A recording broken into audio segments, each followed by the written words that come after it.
Olá, novamente estamos aqui para a nossa conversa semanal. Vamos conversar hoje sobre a automedicação. Aliás, o termo correto seria autoprescrição, porque quem medica é o médico, né? Mas vamos lá. Doutor, frequentemente eu tenho uma dor de cabeça que eu acho que é sinusite. O senhor não pode me dar um remédio para eu tomar toda vez que eu tiver isso? Lógico que não, né? Nem sempre a sua dor de cabeça é igual a que você teve anteriormente ou é igual a do seu amigo, do seu parente.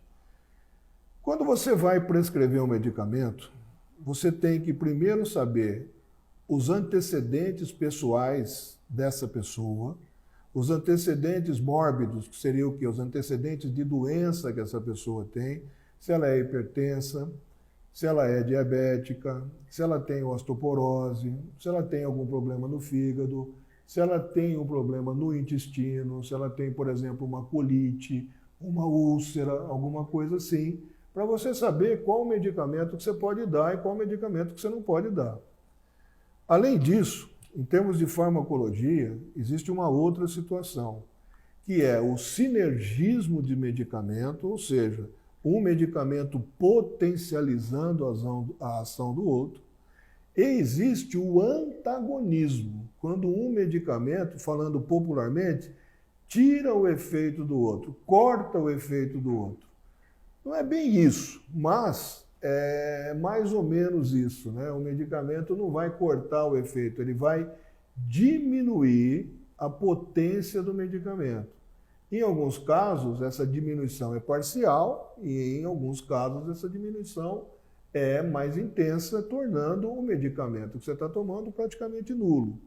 Por outro lado, quando você vai pensar em potencialização, em sinergismo, é mais grave ainda. Você vai dar um medicamento para uma pessoa para alcançar um determinado fim, e aí você vai dar uma outra droga que vai potencializar isso. Então vamos imaginar que você está querendo diminuir a pressão dessa pessoa.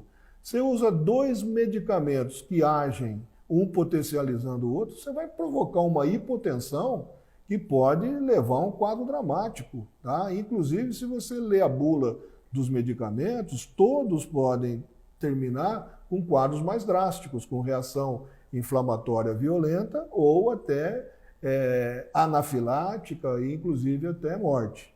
Então vamos dar alguns exemplos só. Por exemplo, uma pessoa que tem uma doença no coração, que ela usa o marca-passo, ela tem uma arritmia e para isso ela toma uma medicação. Essa pessoa pega um resfriado, ela vai tomar algum medicamento que normalmente termina em D. Esse D vem de derivados de adrenalina. Então, não é uma boa opção você dar um medicamento para uma pessoa cardíaca que tenha adrenalina. Você vai, no mínimo, aumentar a pressão arterial dessa pessoa e aumentar a frequência cardíaca.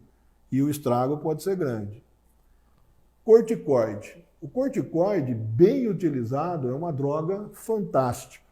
Eu, particularmente, uso bastante. Mas você não pode dar para diabético, por exemplo. Você não pode dar para uma pessoa que tem osteoporose. Por quê? Porque você vai provocar um desequilíbrio na taxa de glicose dessa paciente. O corticoide é um hormônio que normalmente é produzido no nosso corpo. Então, quando você está usando, você está aumentando a taxa desse hormônio no organismo. E o uso prolongado dele pode, inclusive, levar a alterações, como crescimento de pelo no corpo, retenção de líquido, a pessoa fica inchada, com aquela face inchada, que é a chamada face em lua cheia.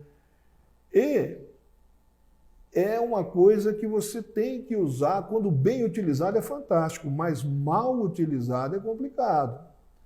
Vamos pensar agora em termos do Covid, por exemplo. Virou uma febre as pessoas tomarem azitromicina, por exemplo. Tomar de rotina. Eu não tenho nada, mas vou tomar para prevenir. Além de não prevenir, tá? A indicação da azitromicina não seria preventiva. A azitromicina, ela bloqueia a eficácia dos anticoncepcionais. Então, você sabia disso? Muito provavelmente não. O seu médico te falou isso? Muitas vezes ele não fala. Isso não é um erro médico. Às vezes você, no seu dia a dia, atendendo os pacientes, é uma informação que passa desapercebida. E a consequência pode ser muito ruim. Pode vir aí um filho não planejado, o que não é muito bom. Tá? Na maioria das vezes, acaba se tornando uma bênção de Deus. Mas numa primeira fase, no primeiro momento, quando ele não é planejado, isso é complicado. Então, isso são pequenos exemplos. Por exemplo, uma gastrite, uma alteração no intestino, você não pode usar com anti-inflamatório. Uma alteração renal, você não pode usar anti-inflamatório. Anti-inflamatório não hormonal. Nesse caso, a preferência é por cortisona. E por aí vai. Tá? Então, existem várias drogas, vários momentos, tá, que você não pode nunca pensar em se autoprescrever. Mesmo, por exemplo, uma dipirona, largamente utilizada no nosso país e proibida na Europa e nos Estados Unidos, porque ela pode diminuir a taxa de glóbulos brancos no nosso corpo, quando usado indiscriminadamente, ela pode te provocar uma reação alérgica violenta. E existem umas reações, inclusive uma síndrome, que chama síndrome de Stevens-Johnson, que os medicamentos podem provocar. São quadros extremos, mas você perde praticamente toda a pele do seu corpo através da formação e do rompimento de bolhas no seu corpo todo. Então isso não é brincadeira, isso é uma coisa séria. E o uso de medicamento tem que ser usado com muito critério e sempre medicado, ou seja, sempre dado pelo seu médico. Uma boa semana, fiquem todos com Deus.